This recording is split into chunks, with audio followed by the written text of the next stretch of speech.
अस्सलाम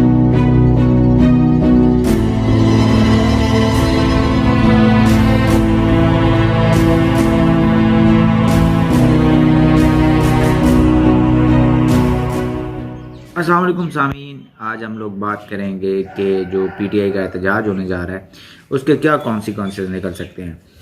तो और दूसरी बात हम ये देखने की कोशिश करेंगे कि लॉन्ग टर्म में जो इस्टेब्लिशमेंट की स्ट्रेटजी है वो कामयाब क्यों नहीं हो सकती और क्या वजह है कि इस्टेब्लिशमेंट को फाइनली जो है वो गिव इन करना पड़ेगा, अपने जो ग्लव्स हैं या अपना जो टॉवल है वो थ्रो इन करना पड़ेगा और उनको सरेंडर करना पड़ेगा इन फ्रंट ऑफ पीपल।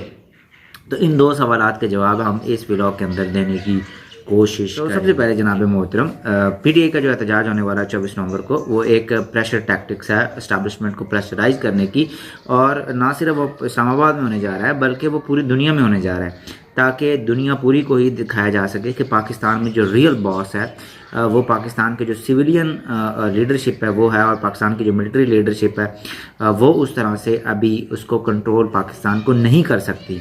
और जो रियल के जो अभी लोग हैं जिसको लोग सपोर्ट करते हैं, जिनके पास पब्लिक सपोर्ट है, वो आपके सिविलियन लीडर्स हैं एज़ कम्पेयर टू आपकी मिलिट्री इस्टेब्लिशमेंट। तो आप अगर फ्यूचर में कोई गवर्नमेंट आती है सही से इलेक्ट होकर आती है तो आप मिलिट्री इस्टेब्लिशमेंट को बैकफुट पे रखें। और हमारे साथ बुशरा बीबी ने कहा है कि सऊदी अरेबिया जो है वो रिस्पॉन्सिबल है इमरान खान के ऑस्टर के अंदर।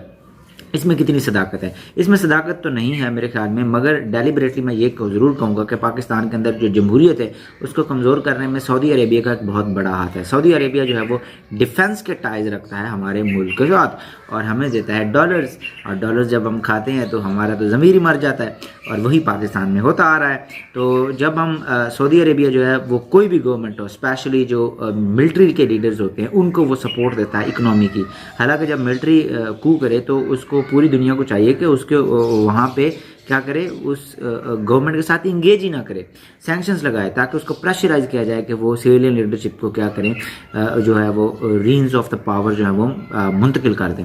मगर वो क्या करते हैं, वो सपोर्ट कर देते हैं, तो पाकिस्तान में फिर 10 साल जो है वो जमहूरियत का मुँह ही नहीं देखना पड़ता लोगों को। ठीक है, तो इसलिए उन्होंने क्या किया है, क्योंकि अभी भी सऊदी सपोर्ट कर रहे हैं ज़्यादातर, तो बाकी जो कंट्रीज़ हैं वो प्रेशर डाल रहे हैं, मगर सऊदीया वाले कोई प्रेशर नहीं डाल रहे कि आप जो है वो इमरान खान को रिलीज़ करें, आप एक पोलिटिकल प्रिजनर्स को रिलीज़ करें। तो इस वजह से बुशरा बीबी ने वो डेलिबरेटली एक बयान दागा है और वो सऊदीज़ को कहा है कि अगर आप जमहूरियत के पाकिस्तान में जमहूरियत को हर्ट करेंगे तो फिर आपकी जो रेपुटेशन और आपके साथ जो हमारे रिलेशंस हैं वो सिमिलर। तीसरी बात, जो इस्टेब्लिशमेंट है उसको गिव इन क्यों करना पड़ेगा पाकिस्तान के अंदर, वो क्यों नहीं सर्वाइव कर सकती?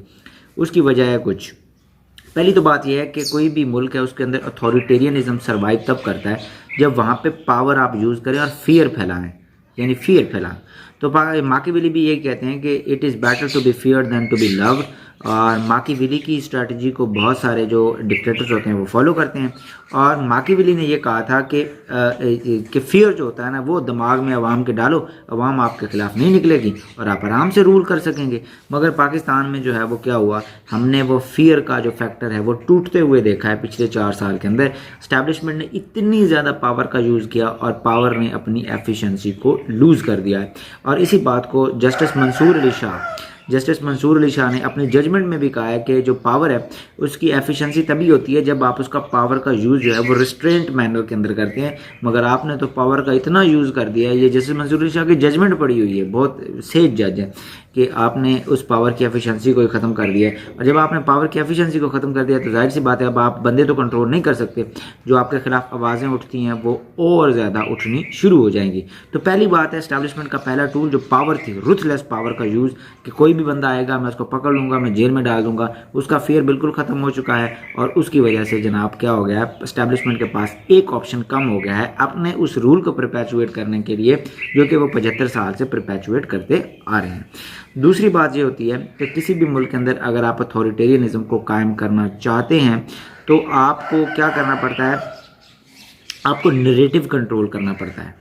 नैरेटिव कैसे कंट्रोल किया जाता है? नैरेटिव कंट्रोल करने का एक तरीका ये होता है कि आपके पास कुछ मीडिया चैनल हों और वही आवाम तक खबर को पहुंचाएं, और ख़बर को इस तरह से पहुंचाया जाए ट्विस्ट करके कि वो जो लोग पावर के अंदर हैं उनको सर्व करे और आवाम के अंदर शऊर की बत्ती जो है उसको बुझा दिया जाए और आवाम को किसी ट्रक की बत्ती के पीछे लगा दिया जाए और फिर आवाम उसके पीछे खरामा खरामा चलती रहे। मगर पाकिस्तान के अंदर और पूरी दुनिया के अंदर एक नई तब्दीली आई है, उसका नाम है सोशल मीडिया। अब सोशल मीडिया क्या होता है? It is a decentralisation of social media, it is a decentralisation of power.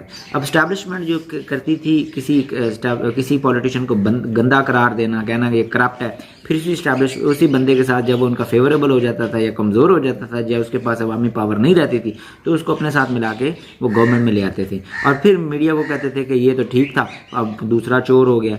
अब आज के दौर में जो मीडिया है, जो आपका मेन स्ट्रीम मीडिया है, उसके भी 5 मिलियन फॉलोअर्स हैं और इमरान रियाज खान के भी 5 मिलियन फॉलोअर्स हैं।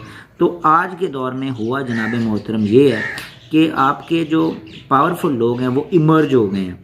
मतलब जिस बंदे के 1 मिलियन सब्सक्राइबर्स हैं यूट्यूब के ऊपर, वो एक चैनल से ज़्यादा पावरफुल है और जिसकी तरफ वो चले जाएंगे वही इलेक्शंस जीत जाएगा, वही अपना नैरेटिव बनाने में कामयाब हो जाएगा। ये पॉडकास्ट करने वाले लोग जिस तरफ जाएंगे उसी तरफ जो है वो पब्लिक का ओपिनियन स्विंग कर जाएगा एज़ कम्पेयर टू जो कि पुराने आपके चैनल्स थे। दुनिया न्यूज़ हो गया, एक्सप्रेस न्यूज़ हो गया, जियो न्यूज़ हो गया, आपका आज टीवी हो गया, ब्ला ब्ला ब्ला। ठीक है, तो ये डिसेंट्रलाइजेशन ऑफ पावर का हमने जो एक मैनिफेस्टेशन है वो अमेरिका के अंदर देखा। देखिए, जो रोगन जो है वो फॉक्स टीवी और CNN से ज़्यादा पावरफुल हो गया। जो रोगन की वजह से, जो रोगन के बहुत सारे सब्सक्राइबर्स हैं, उसने ट्रंप का नैरेटिव फैलाया और वो प्रिवेल कर गया और ट्रंप जो है वो 300 से ज़्यादा इलेक्टोरल वोट लेके जीता है किसके अंदर, डिस्पाइट दैट कि सारा मेन स्ट्रीम मीडिया उसके खिलाफ था। तो पाकिस्तान के अंदर भी ऐसा ही हुआ है। पाकिस्तान के अंदर बहुत सारा जो सोशल मीडिया का जो लोग हैं वो बहुत पावरफुल हो गए हैं और अब वो देखिए वो PTI को सपोर्ट करते हैं क्योंकि PTI ने ही इसके ऊपर वर्किंग की थी, बाकी जमातों की वर्किंग नहीं थी। तो अब जो है आपका मेन स्ट्रीम मीडिया वो नैरेटिव बनाने में, PTI को विलन करार देने में फेल हो गया और लोग अभी भी उनके साथ सिंपैथी रखते हैं। तो इस वजह से एस्टैब्लिशमेंट का एक और टूल जाता है, तो एस्टैब्लिशमेंट की जो रेत की दीवार है वो ख़त्म होती जा रही है। तीसरी वजह क्या है जिसकी वजह से क्या होगा, इस्टेब्लिशमेंट जो है वो अपना जो पावर का स्ट्रक्चर है वो ख़त्म हो जाएगा उसकी वजह ये है कि जनाब मोहतरम जो आपने इंगेज इतनी जगह पे हैं, आपकी इंगेजमेंट बहुत ज़्यादा है।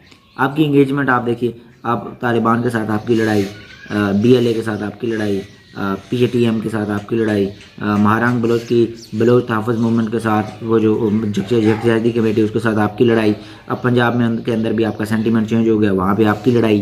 तो आपने इतनी फ्रंट खोली और ये जो लोग गवर्नमेंट में बैठे हुए हैं PMLN और PPP, ये भी कोई आपके साथ सिंपैथी नहीं रखते, ये भी अपना पॉलिटिकल मोटिव लेने आए हैं। कल को आप इनको निकालोगे ये आपको गालियाँ देंगे। तो आपने इतनी फ्रंट्स खोल रही हैं कि इतना ओवर कॉन्फिडेंट होकर इतनी फ्रंट खोल रही हैं कि आप जो है वो आपके लिए मुश्किल हो जाएगा इन सब से लड़ना। It will be difficult, it will be out of control, things will not be in control, your control, and you will not be able to keep calm in the country, okay, and you will be basically destroyed, your image, your power will be destroyed by many factions of the society, okay। तो तीसरी बात जो है वो ये है कि international level पे जो इस तरह का रिस्पॉन्स आ रहा है वो अब जो है वो एक पुराना स्ट्रक्चर है, ये जो authoritarianism, it's a old structure. जब ये ओल्ड स्ट्रक्चर है तो इससे क्या होगा जी, ये चीज़ें जो है वो बहुत ख़राब हो जाएंगी। एक और बात ये है कि किसी भी मुल्क के अंदर जब शऊर आ जाता है तो उस शऊर की बत्ती को बंद करना जो है वो बड़ा मुश्किल हो जाता है। मिसाल के तौर पे अमेरिका के अंदर जो 1787 के अंदर या 1787 में जो उनका कॉन्स्टिट्यूशन बना था उसमें उन्होंने कहा था कि फ्रीडम ऑफ स्पीच लेके आइए मुल्क के अंदर। क्या लेके आइए? Freedom of speech. अब इतने 100 साल हो गए, आज भी एक बंदे ने, इलॉन मस्क ने 40 बिलियन रुपए लगाए हैं। कितने बिलियन लगाए? 40 बिलियन रुपए लगा के उसने एक प्लेटफॉर्म खरीदा और उसने कहा कि मैंने क्या करना है, मैंने वो फ्रीडम ऑफ स्पीच का जो मादा है वो आवाम को देना है और मैंने वो जो है वो ख़रीद लिया है, एक्स को ख़रीद लिया। तो किसी भी मुल्क के अंदर इसका मतलब ये है कि एक बार शऊर की बत्ती जल जाए तो वो शऊर की बत्ती बंद करनी मुश्किल होती है। चाहे आप VPN पे ऊपर पाबंदी लगा लें, चाहे आप मीडिया वाले बंदे ख़रीद लें, चाहे आप क्या कहें, चाहे कहें पाकिस्तान में इंटरनेट ही ख़त्म हो जाए, क्योंकि जाहिर सी बात है ये जो पढ़े लिखे लोग हैं ये अपने औलादों को भी बताएंगे कि पाकिस्तान का धर्म तख्ता जो है वो बेसिकली किया किसने। तो इस वजह से पाकिस्तान के अंदर एस्टैब्लिशमेंट का rule with the paste of time ख़त्म हो जाएगा। ये जो अपनी डोमिनियन बचाने की कोशिश में है, इनको लगता है कि इमरान खान जो है वो उसके जाने के बाद जो है वो डोमिनियन सेव हो जाएगी, तो मेरा नहीं ख्याल कि ये होगी, क्योंकि यूथ जो है उसके अंदर जो शोले हैं ये नफ़रत के हैं और ये जो नफ़रत के शोले हैं ये तो फिर किसी न किसी जगह पे इसने फटना है और ये जब फटेंगे तो it would be very very devastating for the country and there will be bloodshed and there will be spill of the blood everywhere. So this is what I was trying to convey to you all people. Thank you very much for listening, and please subscribe to the channel and like my channel if you like it. Thank you very much.